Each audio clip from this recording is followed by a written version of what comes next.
All right, well, let's go ahead and pull up Team Tobisch.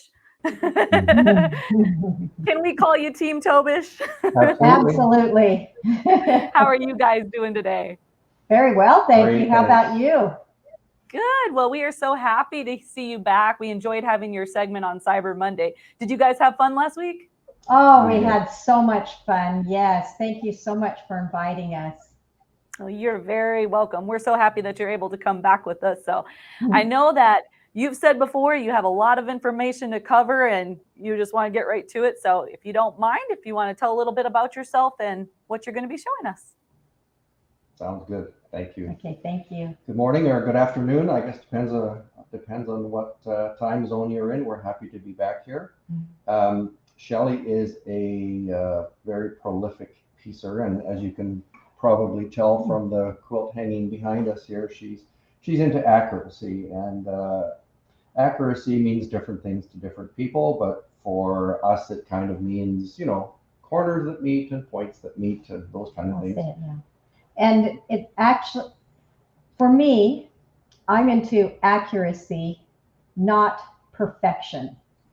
And there is a difference between the seeking perfection and seeking accuracy. And to me, perfection is like the perfect sunset or the perfect sunrise or the perfect day.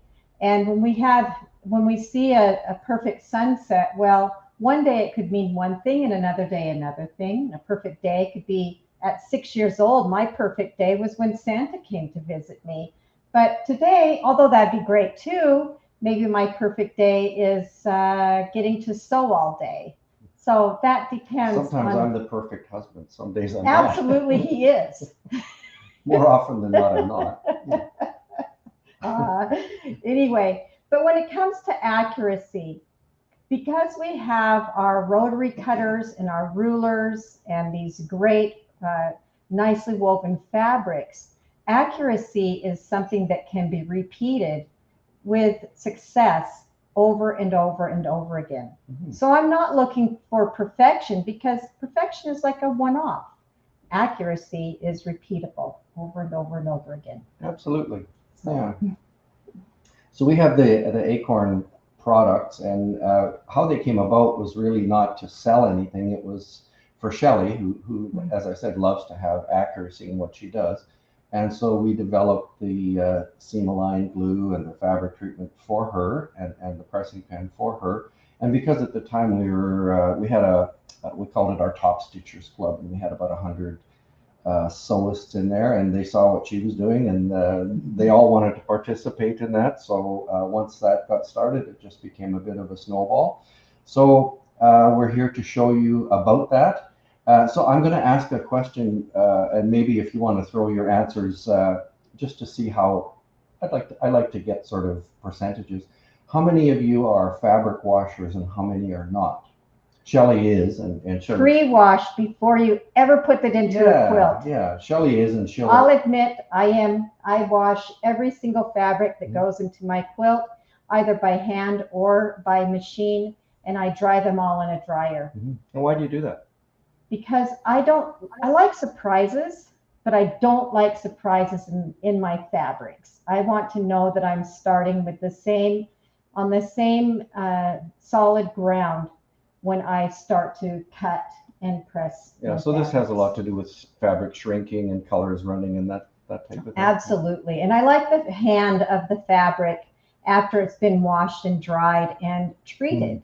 And that's important. I don't know if you're aware, but when our fabrics arrive in the port, because they've come across from another country, they are fumigated.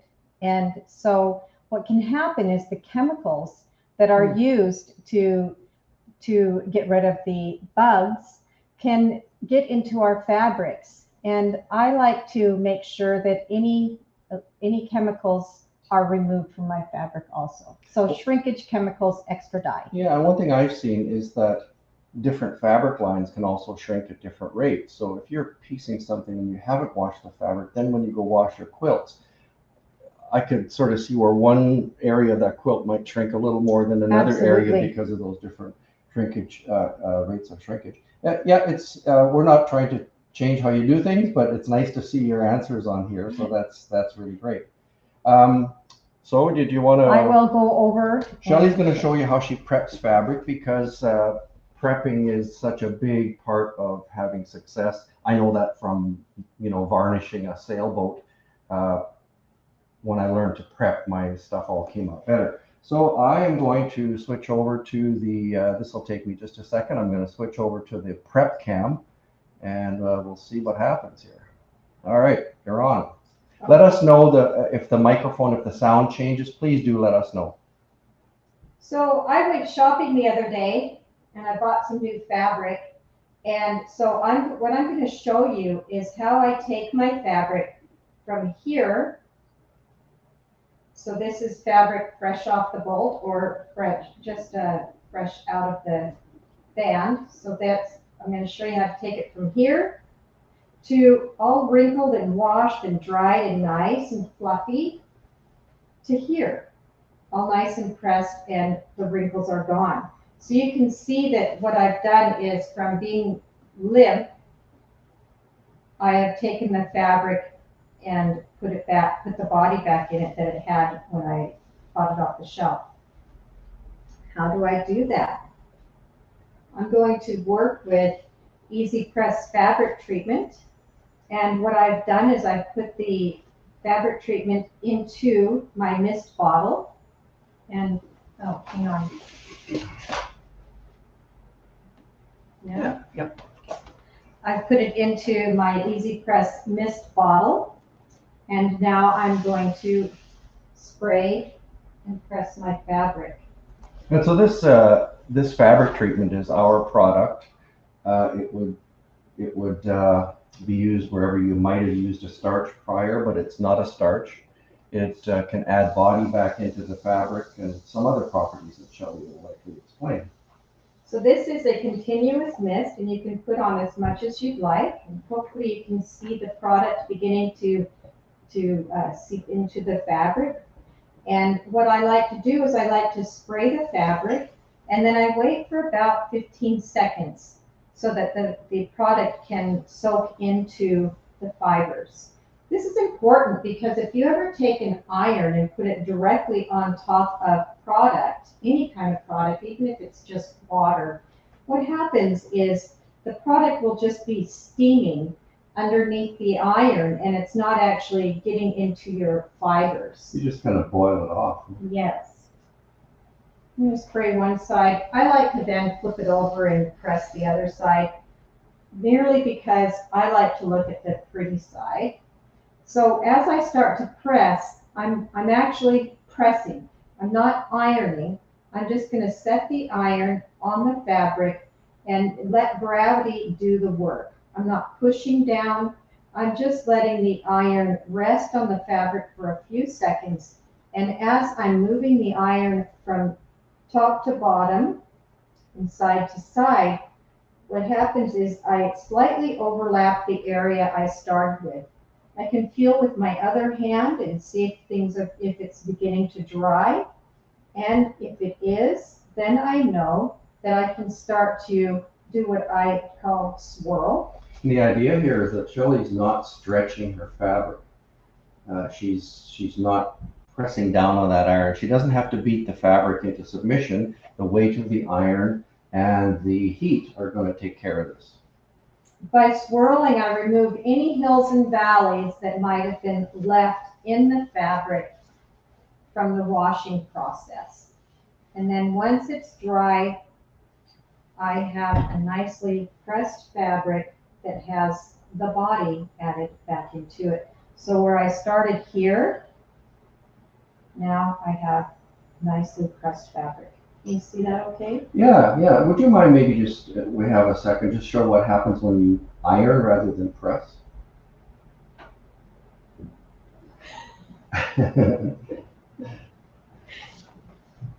If I iron rather than press, what can happen is, I'm just going to hurry this along. Yep. I have a little sponge brush. If I'm in a hurry and I just want the product to work in really quickly, then I use it. So if I'm going to just press, You see what's happening to the fabric there? It's completely stretched out of shape. It's hard So- to capture it on. Oh, on I can see camera. that quite clearly. So pressing and ironing, you know, there may be a Oh, yeah, distinction you can between see those it two. here. See how it's warped? Yeah. Yeah, it's all warped here. And I call that beating the fabric into submission. It's not necessary. And then because what happens? it's going to take revenge on you later. When you cut and sew this into a quilt, if it has been stretched, it will shrink, or it will behave differently, and all stretched out, and then try to find its original shape, and your block could be skewed.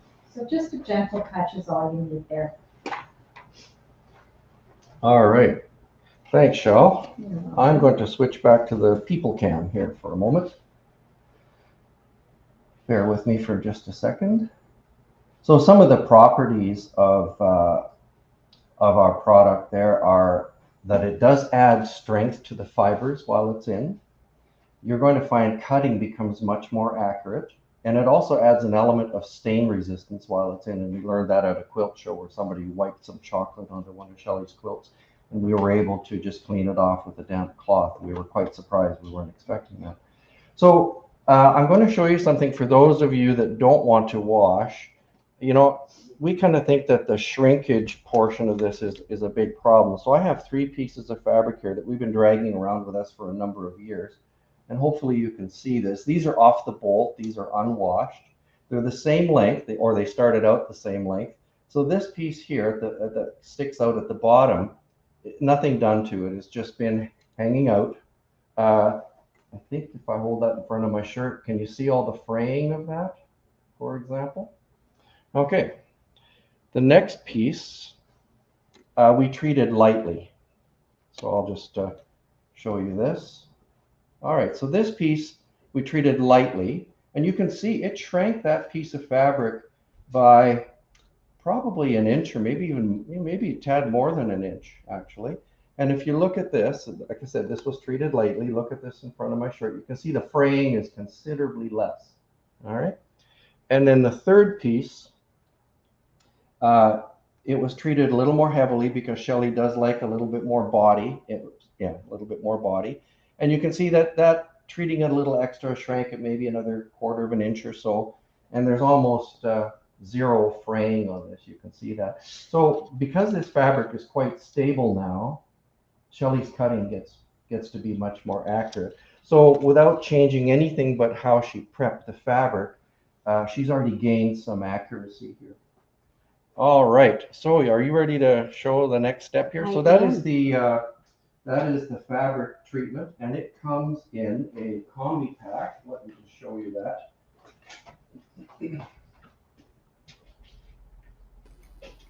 Shelley?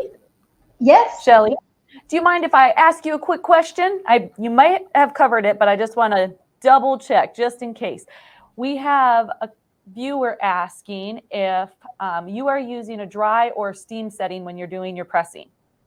I'm using a dry iron on, and that's such a great question. Thank you.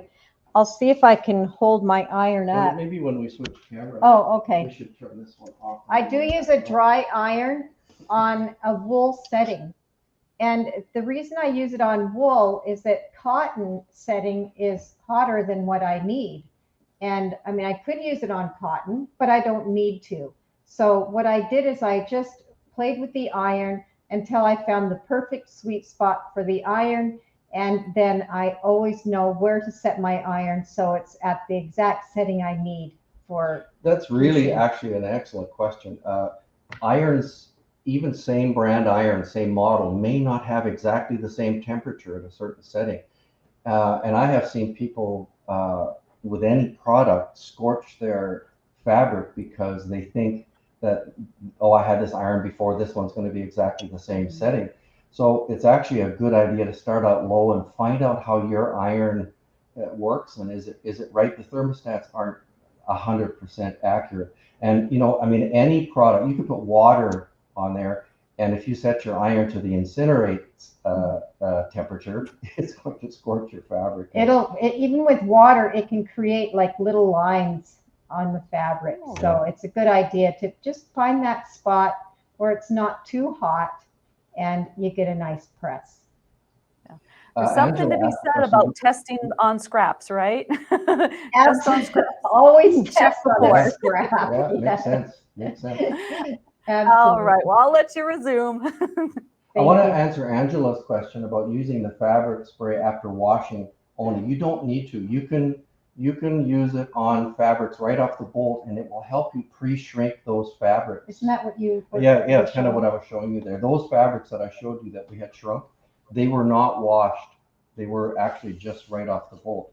And in answer to, would this mess up your wool mat? No, what stains your wool mat can be heat. But Shelley does always put a piece of cotton over her wool mat because she likes that feel of cotton on her fingers, and she doesn't like the feel of wool. But no, it doesn't mess up your wool mat. Yeah. So I see there's lots of people using a dry iron. That's actually a nice way to do it. Here's a wool mat. So that's never had the iron touch it directly. this has never had the iron touch it directly, but you can see a stain. That's just from the heat of an iron. When we did classes, often people would turn the heat up really high. But yeah, you can use a wool mat with this stuff. Yeah. Oh, scan and cut. Thank you so much for asking. Believe it or not, somewhere here I have a sample that was right here. We were asked if we could make the fabric stiff enough to use on a scan and cut. And there's the sample. You can make that fabric as stiff as you want. You could make this fabric stand up straight, just like paper, if you wanted. So here's a sample. This is, I don't know if you can hear this, but this is stiff as a board. And so sometimes when you're doing a machine embroidery, for example, you may find that, boy, to get this right, I have to use a very, very thick stabilizer. So sometimes by stiffening your fabric first this way, you might be able to use a finer stabilizer so you don't have that real thick pad stitched into your embroidery. All right, I'm going to switch you over. Oh, I was going to show you. Yeah, this is the combi pack that this comes in. So it has a 16-ounce bottle plus the mister bottle, and afterwards you can just buy refills. And our most popular product right now is the gallon refill for this stuff. So anyway, thank you. That quilt in the background is beautiful, isn't it? Yeah. Oh, thank you so much. I had a lot of fun working on that. A rainbow of colors. It's called Here Comes the Sun. There was a point where she was working on this, though, where I had to kind of slide food in front of the door, knock, and run away. I was on a deadline. All right, I'm going to switch over to the glue can here. Give me just a moment. And you're on. Okay, so I just want to explain what happened here. You can see that my fingers are all fluorescent pink.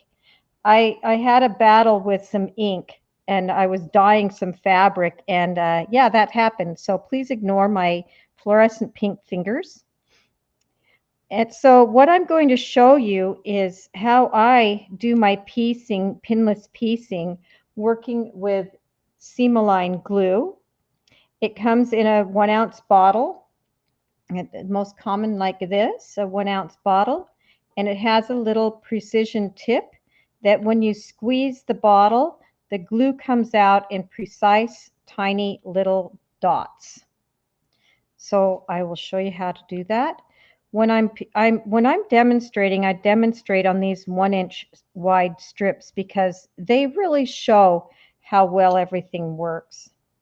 But we don't want you to think that this is just for small pieces. What this does, the main object of everything we're doing is to keep your fabric from shifting and have them go through your sewing machine evenly so that your accuracy improves. And if you think about it, the bigger the pieces you work with, the more they're inclined to shift. And pinning is a pain, and you have to stop and keep pulling the pins out so you lose your flow. So we came up with this fabric-friendly, water-soluble, non-toxic glue, and you'll see how this works. So one thing, I like to show this. I did not start my glue when I started this demonstration, and there's a little bit of dried glue in the tip. To get rid of that, all I have to do is just give it a little poke. The glue is gone, and I can start to work. So I like to just put these tiny little dots of glue along the seam allowance, in the seam allowance, and they're positioned about a 1/2 inch apart. You don't have to measure that, just eyeball it. I know the quilters in us get nervous when we say eyeball, but that's okay. This is one place you can.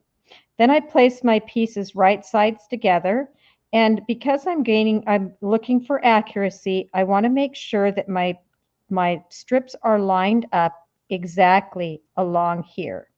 So I'll look at the front and check the back, because what looks lined up in the front may not be lined up in the back. The next thing I'm going to do is just press with my iron, and I'm going to press for about 5 seconds, and that sets the glue. Then what I'll do, oh, my iron's still just kind of heating up, is I'll take a clip, and I like to put a clip right here on the side, and that tells me the side that the edge that I glued. Because we like to, as quilters, we like to do assembly line quilting. So as I'm preparing my strips, I can just glue away. So you can see it's a tiny amount of product here. And then for Paula, there's almost 0 scent to this. I have trouble, and I just did it again to be sure, but I can hardly smell anything. It's very, very faint, if anything at all. And thank you for that question, Paula. That's a great question. I'm very sensitive to smells, to strong scents. I can't take perfume or anything. And so I needed to make sure I had a product that did not have a smell. So what happens, Shelley, if I know this is extremely rare, but what happens if you make a mistake in your gluing? This is Seam-Align has a gentle hold fabric glue, so I'll use that one. What I'm going to do is just if I've made a mistake here, I'm just going to take this and pull it apart. And you'd be surprised how there's nothing left in your fabric.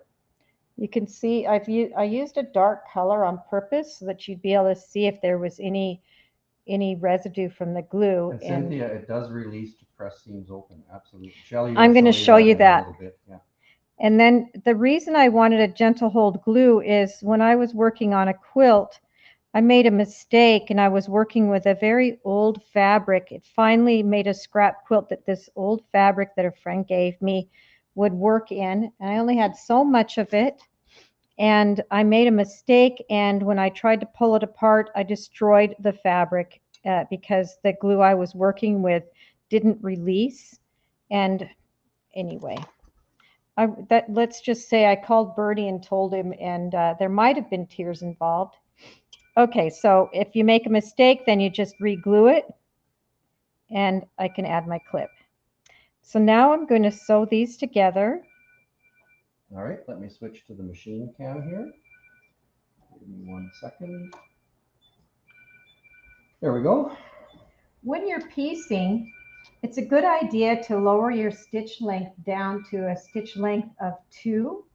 And by using a shorter stitch length, you end up, when you're subcutting, your threads will not come undone along the edges of the units or the block. So working with a shorter stitch length is a very good idea. I always like to start my sewing with a header.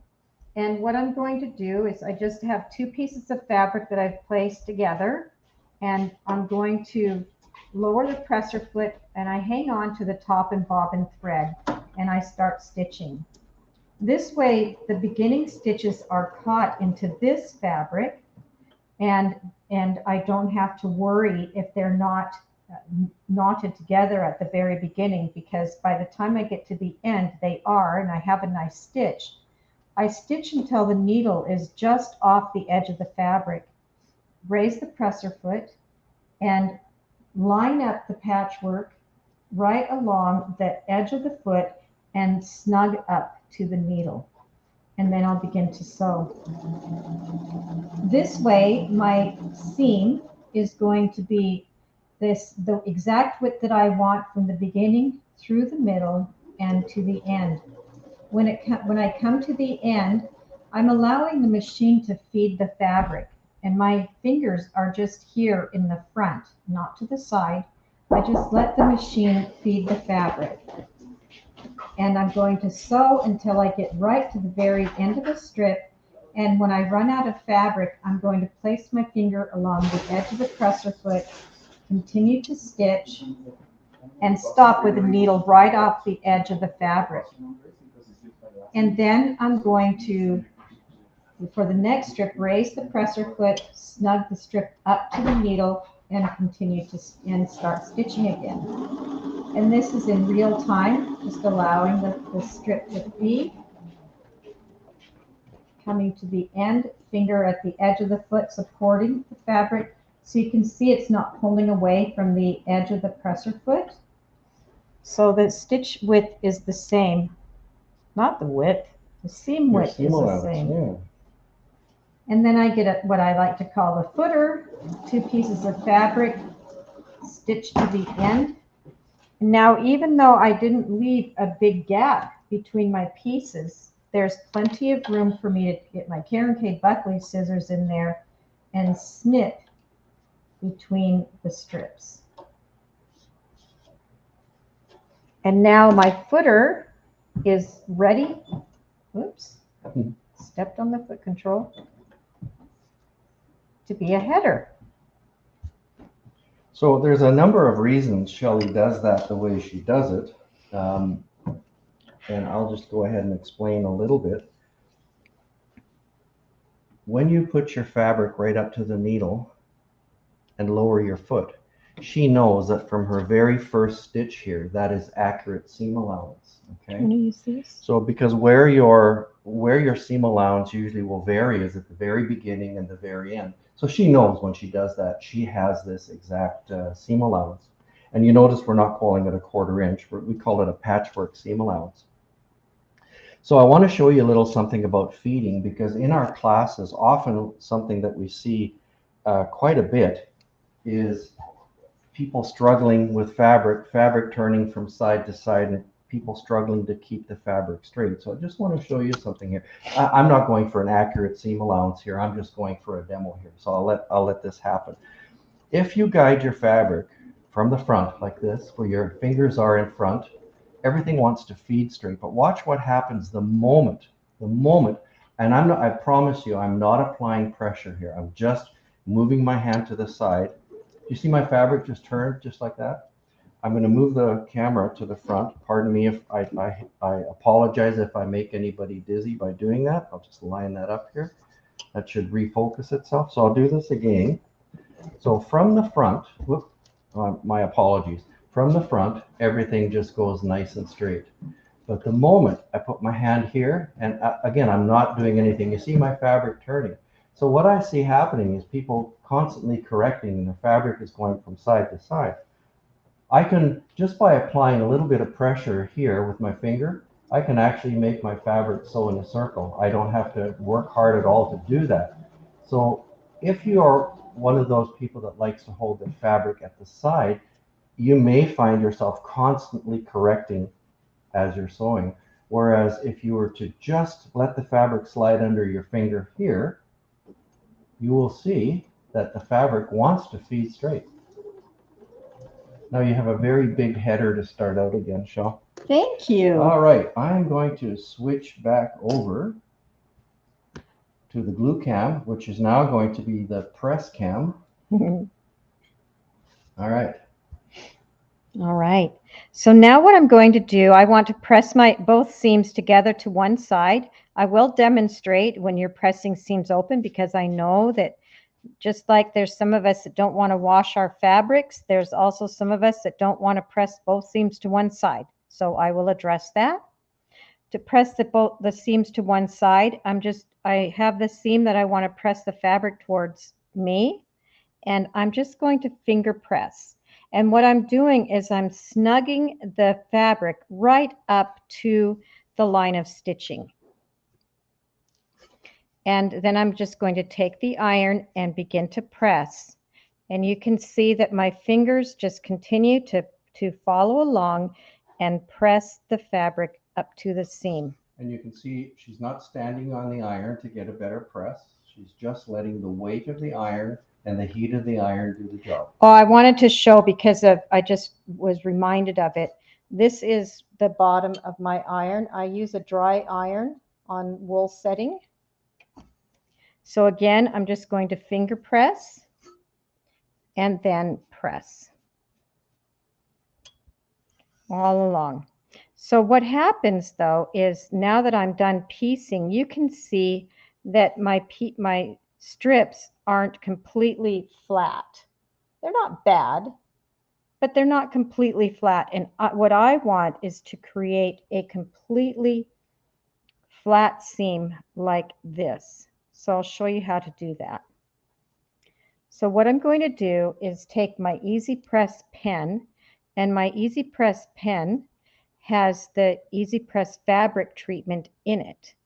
And I have a felt tip on the end, and I've pushed on the tip until it's damp with product. Now what I'm going to do is just highlight the high side of the seam. I'm using a very fine amount, a very small amount of product on there, and applying a film, and then I press for a few seconds, and ta-da! And boy, is that going to make a difference when you start subcutting these. Shelley's going to be making up a little 9 patch, and you're going to just see how much more accurate that makes everything. So I want to show you that again on highlighting text. So if I'm going to highlight text, I'll just take my highlighter and do the same thing. I put a fine film of ink over top of the words. But what I'm not doing is this. I don't need that much ink to highlight. I just need a nice fine film. So I'm going to show you once again. I just take my pen and I highlight the high side of the seam, and then finger pressing along, I press with the iron. It takes about 3 seconds. Cynthia, you're not adding anything here that's in any way toxic. You won't even know it's there. Okay, now what happens if I want to press my seams open? Actually, you know what? I'm going to use one of these that I just did. So I just have Shelley's very sensitive to chemicals, and that was one of our criteria, that this had to work for her. And I can tell you, if it works for her, it'll work for almost everybody. Everything gives me headaches. This does not. So what I'm going to do is I have an Appliquick rod. This is if you want to press your seams open. Yeah, or you could use any tool you like. My Appliquick rods are always handy. So I just slide the rod in there, separate the seams. You can see how easily the seam align's released. And now what I'm going to do is just finger press that seam to one side. And here's where you can really tell, you can see the story where that fabric is not flat. So I take my Easy Press pen and apply a light film right between the seams. And I just press. And this pressing is such a light touch. It's a very, very light touch. And now, ta-da, that's pressed flat. So maybe when we call this press as you go, here's why. So you can see that this is how it comes out in the end. This wasn't pressed afterwards. It comes out this flat. And even if you look at the back, you'll see these are all nice and flat. Here where you might normally have a lot of bulk, there isn't a lot of bulk. And so if you're a long armor, or if you take your quilts to a long armor, they love this process because it's so nice and flat. Here's another example. Here and here, there would normally be a lot of bulk, but because this takes the seams and makes them so flat, it's very easy to sew over when you're machine quilting. And the accuracy speaks for itself. Also, because it helps with the Easy Press, helps to reduce the amount of fraying. You can see on the back of my blocks that there's not a lot of fraying going on in the middle of the blocks. Okay, let's talk about subcutting. So I'm just going to move my board over here. And because I want to create pieces, or I want to start with a nice fresh cut end, I like to use 2 rulers, and I call this the 2 ruler method because I'm creative with names like that. So this is if you're squaring up your piece initially, right? Yes, to square up my piece. I never use the lines on the mat. I only work with the lines on the ruler. I'm working with these itty bitty 8s rulers, really like these. What I'm going to do is take the lines here on the ruler, and I'm just going to line up 2 lines along the center seam. You can see how it's kind of wonky here. I'm leaving enough room where I can make a nice fresh cut. And I just take the second ruler, butt it up to the first, move this ruler aside. Now I want to be super clear about this. What happens sometimes when you're cutting and you go from one end to the other, by the time you get up to here, you can be stretching the fabric. You'll see your fabric kind of grows up here, and then when you make the cut, it snaps back. And then you often get a wonky cut. So to avoid that from happening, I'm going to start just by scoring the very top of my fabric up here first. Then I'm going to go down here and roll up to where I scored the fabric. In this way, I get a nice fresh cut up there, and it's nice and straight. You could see I left this other ruler sitting on the strip because these are narrow strips. If I have this other ruler laying on top of the strips while I'm cutting, it helps to keep them from shifting while I'm making my cut. Now what I'm going to do here is when I make a cut, I make sure that the full line of measure is on the edge of the fabric. And what I mean is I'm going to cut a 1 inch subcut, and I make sure this black 1 inch line is fully on the edge of the fabric. It's not here where there's fabric beyond, or here where there's fabric between, or space between. It's just resting right along that fresh cut I made. So that entire line of ink has to be on top of the fabric. So I make my score, come back, and cut. And I have a nicely cut unit. And then I'll show you in real time. Oh, this one's already been freshly cut. So I've got the full line of measure right on the edge there. I score the fabric here, and then, whoops, if I want to make sure I have my other ruler there because it will shift, and cut. There we go. And now I'm going to show you lining up these strips. Here's where the seam align really makes a gigantic difference. Well, and the pressing pan actually.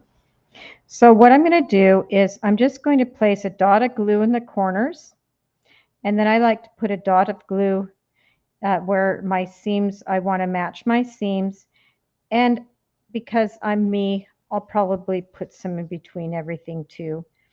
And now I'm going to line up my 2 pieces, my 2 units, and I'm just going to make sure, just like I did with the strips, I want to make sure that I arrange everything so that my strips are lined up exactly front and back. Cynthia, the pen is refillable, and we use the Easy Press fabric treatment. The same product that we showed in the beginning. Same product we prepared the fabrics with. Now, one thing we didn't tell you that we should probably tell you is why Shelley puts the full line of measure from the ruler on the fabric. And that's kind of an important thing to know. Absolutely, it is. This has to do with accuracy and having your blocks measure out the size you want them. So let me use one of these over here because I think you can see it better. So when you're pressing, do you see how there's just that tiny bit, there's this little ridge created when you press the fabric over the seam, over the stitching line. And that is called turn of the cloth. And by pressing that seam over the fabric over the seam. And I need to account for that turn of cloth when I'm cutting or when I'm sewing. And the easiest place to account for it is in your cutting. If you have blocks that are coming out too small, often it's because we've cut away that tiny little bit of fabric we need for the turn of the cloth. That quilt that's behind us has hundreds and hundreds of seam allowances in it. And you can imagine that one fold multiplied by that many times, how that would subtract from the size. So just that simple trick of laying the full line of measure on the fabric accommodates for that. All right, back to the machine cam. We need to move this before we And we need sit. to, yep, let me move that camera. Bear with me for a second here because I do have to move the camera. I think, yep. My apologies. I hope I'm not making anybody dizzy there. Okay, there we are. You're back in biz. Okay, thank you. Right. The seam align is not permanent. It's a very, very light hold. You can just pull it apart, and you'll notice that there was a number of properties. I'm just gonna, before Shelley does this, I'm gonna switch to the people cam so that I feel I'm talking to you more directly. There was a couple of criteria that we wanted to meet. One was, of course, Shelley's desire to have her fabrics not shift and have everything be very accurate. And so that also meant that she could pull it apart if she never makes a mistake. Oh, I make tons of So mistakes. when she makes a mistake, she can pull that fabric apart easily. And that's what we did. And from my perspective, because I'm a sewing machine technician, I've done this this is my 47th year. I don't like picking glue out of people's machines when they come in for service. I don't want glue in the feed dogs. I don't want glue in the hook area. I don't want glue. I've had glue up in I don't know how it got there, up in the head end of the machine. So for me, it needed to be a very clean process that was friendly to your sewing machine. If you've ever sewn with some of the stickier glues, you'll see that ring of glue around your needle. That doesn't happen with this, because that ring of glue around your needle can affect your stitching. So to me, that was super important. To Shelley, the water solubility, the non-scent, the idea that, and it's completely biodegradable. It degrades into water. That's what it degrades into. Anyway, I hope that makes some sense. I'm going to switch you back to the machine cam here, and then Shelley can show you how using this will help to keep her pieces together. There we go. Okay. So what I'm going to do is I'm going to just slightly raise the presser foot, line the edge up that I glued right along the edge of the foot and snug to the needle. And I'm going to stitch. Again, keeping my fingers in front of the presser foot. So right there where she sewed over the seam, that's often where your seams want to separate. Those two pieces that you nested together, they want to separate there, but because she glued right in that spot, they are not going to be, they're not going to separate. I can't tell you. Burst of speed. I can't tell you if it'll work on vinyl because we haven't used them, but we've used them on most other fabrics. But I have a feeling not on vinyl. It is probably not going to hold enough, and you probably want to set this glue with heat, and that may not work well with your vinyl. There may be better options for sewing with vinyl, for gluing vinyl. One double-sided Wonder Tape is great. Double-sided Wonder Tape. All right. It washes away. Let me swing you back to the next cam here, where you'll see how big a difference the pen makes here. So before I press this, what I'm going to be doing is I'm pressing that seam to the center. So this is going to be my center strip, and I'm going to press the seam to the center. I discovered that these tiny little 9 patches, if you ever find yourself wanting to do these cutie patootie little 9 patches, here's a patch done with the seams pressed away from the center. Do you see this little wow? It looks curved there. It does. Yeah. To avoid that from happening to you, this block has the seams pressed towards the center. And look at the difference. There's a little wow here, and there's no wow there. Wow. Wow. Okay. So now I'm going to just finger press. You can tell that I do a lot of finger pressing. This is just part of the whole process. And here's where the true story comes up is when you start to sew your strips together, that is not flat, and I want that flat. The flatter it is, the more accurate it will be for me. So now I'm going to just apply a light film of easy press to the high side of the seam. And I'm going to take my iron and press. It just takes a few seconds. And ta-da, way better. And that makes this just so much easier to work with when you're adding your next piece on. And as you're building your block, it just makes this all so much easier. Okay, so now we're going to talk about half square triangles and a few other products that I really love. So for my half square triangles, because I'm a quilter who really enjoys paper piecing, I like sewing on the lines. So when I'm setting up for sewing my half square triangles, I like to use these Quilters magic wands. Now Bernie's going to throw me under the bus, but it is Christmas time, so you got to be nice. I'm going to switch cameras for this because I think, well, people need to see this, and they also need to know if they suffer from this affliction, right? So Shelley suffers from this affliction. It's called, oh, wow, there's more since I last saw these. It's called FSS. And what it means is full set syndrome. And I don't know if the rest of you suffer from that, but Shelley absolutely suffers from full set syndrome. So dear. Whether it's rulers or whether it's scissors, that type of thing, it is an affliction, and the quilt stores love her. They do. They do. Yes. That's right. Okay. Afflictions aside, aren't they pretty? Yeah, pretty. It depends on the mood that I'm in or the color I'm working with. What color? I'm looking for the green one. Oh, it's a green day today? It's a green day. Oh, I see others. I think others suffer from full set syndrome. Excellent. I'm not alone. No, okay. I'm reading that in the chat here, and you are. Thank not you alone, for Shelley. your support. You have a support group. Awesome. Okay, so the one thing about this Quilter's Magic Wand that I love is of course it's colorful. I also love that it has this line etched into the center. But one thing about the Magic Wand is it can be slippery. So what I like to do is this is called C&T Maker's Tape, and it has a little bit of a rough outside edge and it's tacky on the center. So what I do is I'll cut a strip of my C&T Maker's Tape and I apply it to the back of my wand. And by doing that, it makes it so that, check that out, it's not good. Oh, sorry, I'm moving the camera, but my ruler's not moving. It's moving. So now what I can do is I can still see through to where that etched line is. And I'm going to place my ruler from corner to corner. And I'm going to lightly draw with a pencil on each side. And then I'm going to stitch on the lines. So here we have stitched on the lines.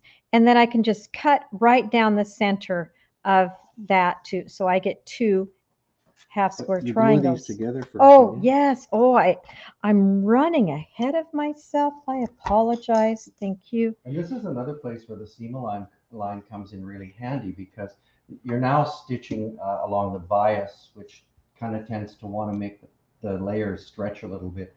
In particular, the top layer, because it has more friction. The under layer is being helped by the feed dog. The top is being dragged under your presser foot where there's friction. So especially on the bias, that top layer will want to grow.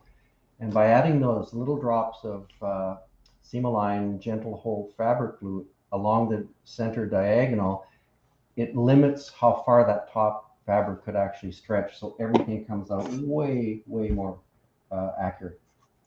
Thank you for reminding me. No problem. That's why I'm here. Well, exactly. Okay, so then I just press to set the glue, and then I stitch on the lines and cut down the center. So let's see, what color should we do today? Oh, that's pretty. All right, so now what I'm going to do is I'm going to press towards the seam allowance, and I always have that up and towards me, and I'm just going to finger press. Now when you're doing the finger pressing, you want to make sure that in these corners here, you have the fabric snug to the line of stitching. Often if there's anything that's going to go awry, it's right there. You can end up with a crease in the fabric and the fabric's not snug to the line of stitching. So I've just applied the heat, and now I'm going to place some easy press right along the high side of the seam, very gentle touch. And again, I'm just using the tips of my fingers. They're the most sensitive part of your fingers, and so you can feel, after a while, you get a feel for when it's snug. And then I just press that. Now I wanted to show you something quickly. How am I doing for time? You're doing well. Yeah. Okay. Ooh. Okay. So I wanted to show you that I like to actually, sometimes I can end up trying to do patchwork, and my center seam is really bulky. So in order to eliminate bulk in my half square triangle, I can do what I call grading the seam. And you can see here that this seam is wider than this. And all I had to do is just trim it down. And again, this is where you can use this is where the raw, it's nice that the seam align is a gentle hold, because I can just slide my rod in there, lift, and now I can fold my seam back, and I can get a ruler. I actually use here. I've taken some tape. I have just a masking tape. Certainly you could use the C&T Maker's tape along here to make the seam the width I want, and I put the seam up to the folded fabric and I trim, and that's how easily I can create a graded seam. It eliminates a lot of excess fabric. I don't do all of mine like that, but I did want to share that little tip. If you're doing pinwheels or something and it's just not coming out the way you want it to, that sure helps. Okay, let's trim this. So what I'm going to do is get my... The magic wand is 1/2 inch wide. Thank you. Good question. Someone just asked that. So what I want to do, this is double-sided tape. And I'm going to place this double-sided tape on my mat, and it has one side is tacky when you pull it off of the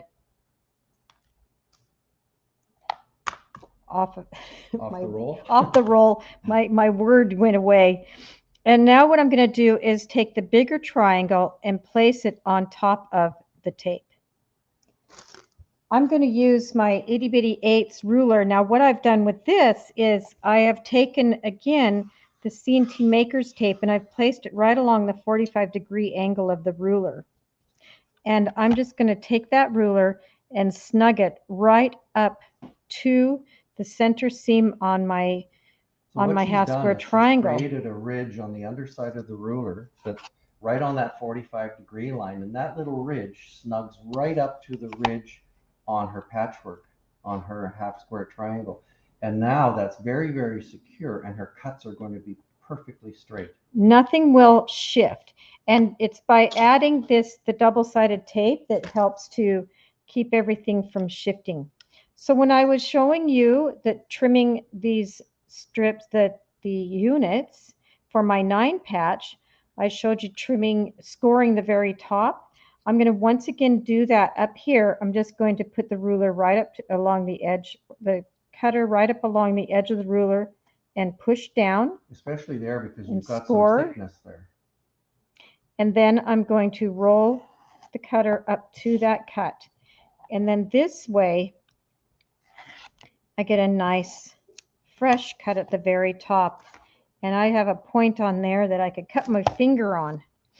Okay, and so now I'm going to take this and turn it, and take my ruler and turn it.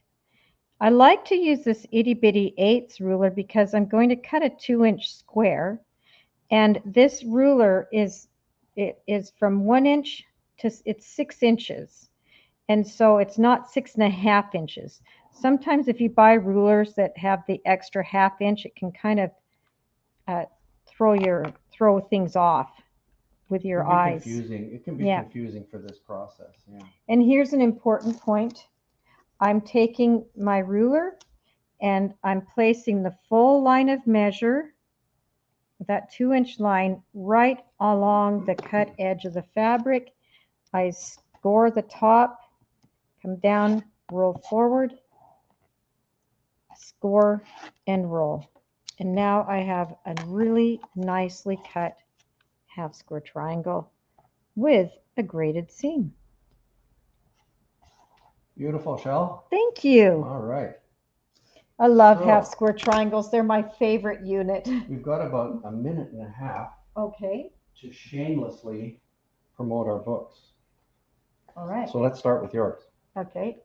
Shelley's book is called Easy Precision Piecing, and I think almost everything you saw here is in the book, as well as a number of quilt patterns, including the block builders for those, which we didn't even talk about.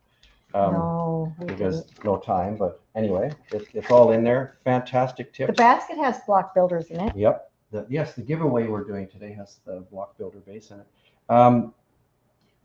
I want to add one more thing. Yeah, please do. Just before you do that. Yeah. I do want to mention that sometimes people think that the glue is only for working with small pieces, but because I'm demonstrating, I use the small pieces to demonstrate.